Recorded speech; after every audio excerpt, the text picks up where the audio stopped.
प्यारे बच्चों नमस्कार। मैं हूं शिव कुमार यादव और शिव डीपी लर्निंग पर आपका स्वागत है। कक्षा 11 के गणित में हम एनसीईआरटी की प्रश्नावली 1.2 में पहुंच चुके हैं।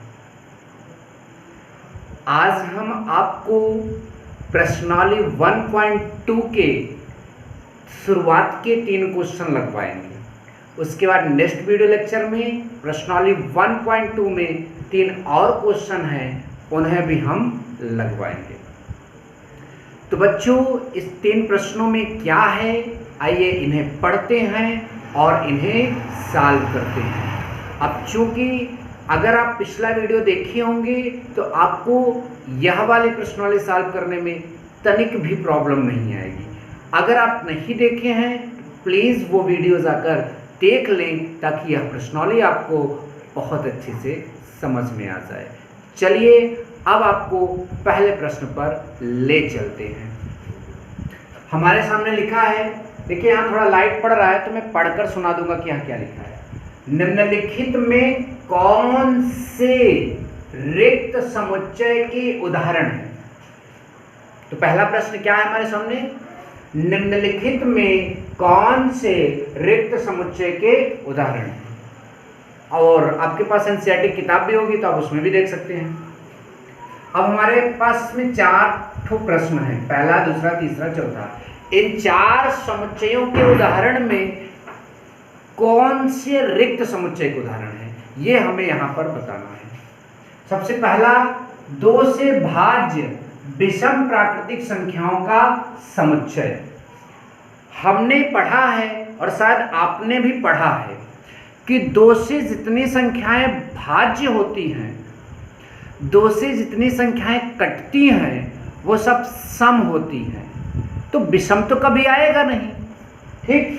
और इसने तो विषम बोला है, अर्थात ऐसा कभी होगा ही नहीं कि 2 से कटने वाली संख्याएं क्या मिले हमको, विषम मिले। इसका मतलब यह मिलेगा ही नहीं, और जब मिलेगा ही नहीं तो समुच्चय कैसा होगा, रिक्त समुच्चय, ठीक? तो ये रिक्त समुच्चय का उदाहरण है। आप लिखना यहाँ उत्तर में, उत्तर डालकर फर्स्ट नंबर में कि यह रिक्त समुच्चय का, या दिया गया कथन रिक्त समुच्चय का उदाहरण है, क्योंकि ऐसी कोई भी संख्या नहीं है जो 2 से कटने के बाद विषम हो, ठीक? चलिए इसका दूसरा देखते हैं, सम अभाज्य संख्याओं का समुच्चय। सम अभाज्य संख्याओं का समुच्चय। तो देखिए अभाज्य संख्याओं में 2 जो है वो अभाज्य संख्या होता है। अभाज्य संख्या उसे कहते हैं जो स्वयं और 1 के अलावा किसी से ना कटे। अब चूंकि 2 जो है वो स्वयं और 1 के अलावा किसी से नहीं कटता, इसलिए 2 अभाज्य संख्या है। और 2 अभाज्य संख्या होने के साथ साथ सम भी है। तो क्या दोनों बातें यहाँ लिखी गई हैं, सम अभाज्य संख्याओं का समुच्चय। तो उसके अलावा कोई भी अभाज्य संख्या सम नहीं होता। तो सम अभाज्य संख्याओं के समुच्चय में केवल आपका क्या आएगा, 2 आएगा। तो 2 आ गया, इसका मतलब समुच्चय में 1 अवयव आ चुका है। तो क्या यह रिक्त समुच्चय होगा? नहीं। आप यहाँ उत्तर में लिखना कि 2 एकमात्र सम अभाज्य संख्या है, अर्थात इससे बनने वाला समुच्चय एकल समुच्चय होगा, ना कि रिक्त समुच्चय। आई होप कि आपको समझ में आ रहा है। नाउ नेक्स्ट वाला देखते हैं। यहाँ कुछ ज़्यादा ही लिख दिया है तो कोई बात नहीं, चलिए समझते हैं। x सच डैट x एक प्राकृतिक संख्या है जिसमें x 5 से छोटा और साथ ही साथ 7 से बड़ा है। तो प्राकृतिक संख्या 1, 2, 3, 4, 5 ऐसे करके अनंत तक होती है, ठीक है? और हमको x कैसा देखना है, 5 मतलब x जो है वो 5 से छोटा हो और 7 से क्या हो, बड़ा हो। 5 से छोटा हो, देखो 5 की तरफ मुख है मतलब ये छोटा हो, और 7 से क्या हो, बड़ा। अब आप ही बताएं ऐसी कोई संख्या है क्या जो 5 से छोटी होने के बाद 7 से बड़ी हो जाए? आई थिंक मेरे हिसाब से तो नहीं है, आपके हिसाब से है तो इस डाउट को दूर कर लो, ऐसी कोई संख्या नहीं होती, ठीक? 5 से छोटी और 7 से बड़ी कोई संख्या हो ही नहीं सकती। अगर ऐसा कुछ नहीं आ रहा है अर्थात आपका यह क्या होगा, रिक्त समुच्चय होगा। ठीक, यह रिक्त समुच्चय का उदाहरण है क्योंकि ऐसी कोई संख्या नहीं है जो 5 से छोटी होने के बाद 7 से बड़ी हो। ठीक, उसके बाद आपका चौथा number, y such that y किन्हीं भी दो समांतर रेखाओं का उभयनिष्ठ। देखिए दो समांतर रेखाएं मैं यहाँ पर खींच रहा हूँ, एक ये और एक ये, दो समांतर रेखाएं। समांतर रेखाएं एक दूसरे को कहीं भी कट नहीं करेंगी, अनंत तक इस ओर भी जाएंगे और अनंत तक इस ओर भी जाएंगे। तो इसका मतलब ये वही, जब कट ही नहीं करेंगे तो कोई सा पॉइंट उन पर मिलेगा ही नहीं जो दोनों पर हो। उभयनिष्ठ पॉइंट का मतलब जो दोनों पर हो, कॉमन पॉइंट उसे बोलते हैं। तो ऐसा कोई पॉइंट मिलेगा ही नहीं, अर्थात यह भी असंभव गुण लग रहा है, अर्थात यह भी रिक्त समुच्चय का उदाहरण है। तो पहला वाला आपका रिक्त समुच्चय का उदाहरण है। ठीक, उसके बाद तीसरा वाला रिक्त समुच्चय का उदाहरण है और चौथा वाला रिक्त समुच्चय का उदाहरण है। एक दूसरा ऐसा था जो रिक्त समुच्चय का उदाहरण नहीं है। आई होप कि आप सभी को पहला प्रश्न अच्छे से समझ में आ चुका है। ठीक, चलिए देखते हैं इसमें, निम्नलिखित समुच्चयों में से कौन परिमित और कौन अपरिमित है। निम्नलिखित समुच्चयों में से कौन परिमित और कौन अपरिमित है, चलिए देखते हैं। तो पहला एग्जाम, परिमित का मतलब देखो मैंने पढ़ाया है पीछे। परिमित का अर्थ होता है जिसमें अवयवों की संख्या निश्चित हो, गिनी जा सके, और अपरिमित का मतलब जिनमें अवयवों की संख्या गिनी ना जा सके। तो वर्ष के महीनों का समुच्चय, अब आप खुद ही बता सकते हैं किसे गिना जा सकता है, इसलिए यह परिमित समुच्चय का उदाहरण है। आप बोल सकते हैं कि यह परिमित समुच्चय है क्योंकि वर्ष के महीनों की संख्या निश्चित होती है। 1 2 3 डॉट डॉट डॉट, मतलब 1 2 3 ऐसे जाएगा, कहाँ अंत होगा कुछ भी नहीं लिखा है, अर्थात इसका अंत हमको नहीं दिखाई दे रहा है। तो ये आपका परिमित समुच्चय नहीं होगा, यह आपका क्या होगा, अपरिमित समुच्चय होगा। ठीक, आप लिखेंगे कि यह अपरिमित समुच्चय का उदाहरण है क्योंकि इसमें अवयवों की संख्या अनंत या असीमित है। यह भी हो गया। अब आपका तीसरा, 1 2 3 dot dot dot 9900, 1 2 3 dot dot dot 9900, मतलब 1 2 3 4 5 6 7 8 ऐसे गिनते जाओगे तो आगे है 9900, उसके बाद गिनती नहीं जा रही है आगे। इसका मतलब इसमें अवयवों की संख्या निश्चित है और यह परिमित समुच्चय का उदाहरण है। निश्चित होगा अवयव, परिमित समुच्चय का उदाहरण। अनिश्चित होगा तो मतलब कि अपरिमित समुच्चय का उदाहरण। अनिश्चित मतलब असीमित। ठीक, अनिश्चित नहीं, असीमित। नेक्स्ट, 100 से धन पूर्णांकों का समुच्चय। ये 100 से लिखा है, थोड़ा सा मैं इसे क्लियर करूंगा। इसमें 100 से बड़े, ठीक, तो 100 से बड़े धन पूर्णांकों का समुच्चय। चलिए भाई, 100 से बड़ा 101, फिर 102, फिर 103, फिर 104, ऐसे कहाँ तक आप जाते रहिए, कहीं अंत भी नहीं होगा। ये 100 से आगे का धन पूर्णांक ले रहा है, कहाँ तक जाएगा, इसका कोई अंत नहीं है।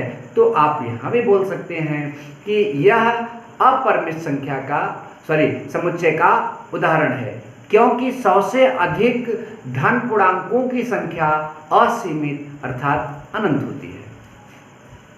तो यह अपरिमित का उदाहरण है। ठीक, 99 से छोटे अभाज्य संख्याओं का समुच्चय। 99 से छोटे अभाज्य संख्याओं का समुच्चय। अब बताइए, 99 से छोटा रहेगा तो जाहिर सी बात है जितना भी होगा उसे गिना जा सकता है, क्योंकि 99 से छोटा होगा ना, जितना भी होगा उसको हम गिन सकते हैं। ठीक भाई, 99 से छोटा कहाँ तक आएगा, अभाज्य संख्या भाई 2 तक ही आएगा। पहली अभाज्य संख्या 2 होती है, उससे नीचे तो जाएगा नहीं। तो 99 से छोटा अभाज्य संख्या जो भी होगा उसे हम काउंट कर सकते हैं, और काउंट कर लेंगे, गिन लेंगे, तो वह परिमित समुच्चय का एग्जाम्पल बन जाएगा। तो मैं बोल सकता हूँ यहाँ पर यह परिमित समुच्चय है क्योंकि 99 से छोटी जो संख्याओं अभाज्य संख्याओं का समुच्चय है वह मतलब उसके अवयवों की संख्या निश्चित है, उसे गिना जा सकता है। ठीक, तो इस दूसरे क्वेश्चन में हमें परमित और अपरमित छांटना था। तो पहला वर्ष के महीनों का समुच्चय परमित होता है, दूसरा में दिख रहा अंत ही नहीं है कहीं पर तो अपरमित है, तीसरा वाला अंत है तो ये परमित है, ये आपका अपरमित है और ये आपका परमित। तो देखिए क्या आंसर बना, परमित अपरमित परमित अपरमित परमित। ठीक, आई होप के समझ में आ रहा होगा आपको। चलिए एक और देखते हैं, तीसरा और आज का आखिरी प्रश्न, बाकी 3 प्रश्न नेक्स्ट वीडियो लेक्चर में। निम्नलिखित समुच्चयों से प्रत्येक के लिए बताइए कि कौन परमित और कौन अपरमित है। मतलब जो यहाँ दूसरे वाले में बताना था वही तीसरे वाले में भी बताना है।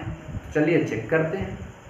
सबसे पहला नंबर, एक्स अक्ष के समांतर रेखाओं का समुच्चय। आइए देखते हैं भैया ये परमित होगा कि अपरमित। अब मैं चाहूँ तो इसको मिटा भी सकता हूँ बट यहाँ काम हो जाएगा। देखिए ये आपका ये जो है आपने पढ़ा होगा कोऑर्डिनेट ज्योमेट्री, निर्देशांक ज्यामिति, ये आपका एक्स अक्ष होता है पूरा। अब इस एक्स अक्ष के समांतर आप रेखाओं का समुच्चय, तो देखिए मैंने 1 खींचा, 2 खींचा, 3 खींचा, 4 खींचा, ऐसे तो आप ऊपर अनंत रेखाएं और आप नीचे भी अनंत रेखाएं समांतर भी हैं इसके खींच सकते हैं, अर्थात इसकी कोई लिमिट ही नहीं कि हम कितनी रेखा खींच सकते हैं एक्स अक्ष के समांतर, अनलिमिटेड, इनफिनिट। ठीक, ध्यान दीजिएगा। तो एक्स अक्ष के समांतर रेखाओं का समुच्चय जो है कभी भी परमित नहीं हो सकता, वो क्या होगा बच्चों, अपरमित होगा। आई होप कि समझ में आया आपको। अंग्रेजी वर्णमाला के अक्षरों का समुच्चय, अंग्रेजी वर्णमाला जो होता है उसके अक्षरों का समुच्चय 26 तो है, वो तो गिना जा सकता है, तो इसमें क्या डाउट करना है, ये तो आपका परमित है।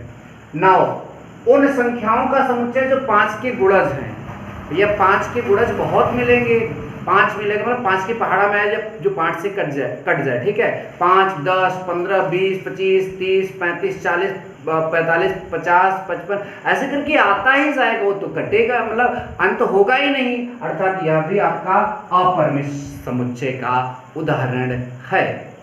नाउ नेक्स्ट, पृथ्वी पर रहने वाले जानवरों का समुच्चय। अब ये बताइए, कुछ लोगों के दिमाग में आया होगा कि बाप रे बाप, पृथ्वी पे जानवर तो बहुत सारे हैं। अरे यार बहुत सारे हैं तो क्या हुआ, क्या आप उसे गिन नहीं सकते? बिल्कुल गिना जा सकता है, वो गिनने योग्य है, लेकिन अब ये है कि बहुत ज़्यादा हैं तो क्या हुआ, आप गिन सकते हैं। लिमिटेड संख्या में इस दुनिया में, इस पृथ्वी पर जानवर हैं, उन्हें गिना जा सकता है, और जिसे गिना जा सकता है वो परमित समुच्चय होता है।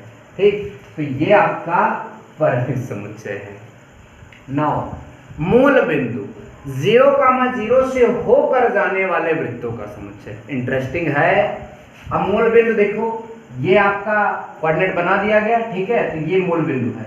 यहाँ से मैं ये एक वृत्त खींच दे रहा हूँ, वैसे जब मेरा ड्राइंग थोड़ा कमजोर है इसलिए पूरा वृत्त नहीं बना, चलिए कोई बात नहीं। और एक मैं और वृत्त यहाँ बना ले रहा हूँ, किसी भी त्रिज्या का बनाइए, ये थोड़ी कर रहा है कि आप देखिए तो कितने बना रहे हैं। अरे भैया अभी तो यार बहुत ज़्यादा बन जाएगा, बड़ा से बड़ा, छोटा से छोटा, इस तरह से आप खुद ही समझ सकते हैं। तो मूल बिंदु से होकर जाने वाले वृत्तों का समुच्चय भी आपका अपरमित हुआ। आई होप कि आपको पूरी बात समझ में आई। इसे जल्दी से फिर समझ लेते हैं।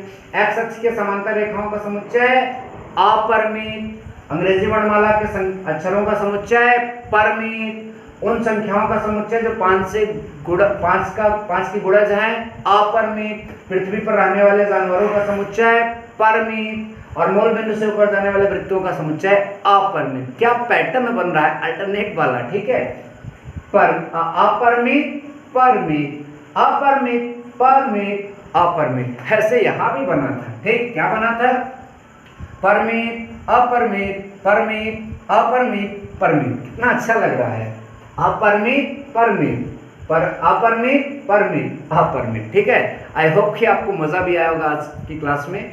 अब नेक्स्ट वीडियो लेक्चर में हम मिलेंगे। अगर वीडियो बच्चों ज़रा सा भी अच्छा लगा हो तो लाइक एंड शेयर करना ना भूलें, और अगर आप चैनल पर पहली बार हों तो चैनल को सब्सक्राइब करना भी ना भूलें। Thank you so much. जय हिंद, वंदे मातरम।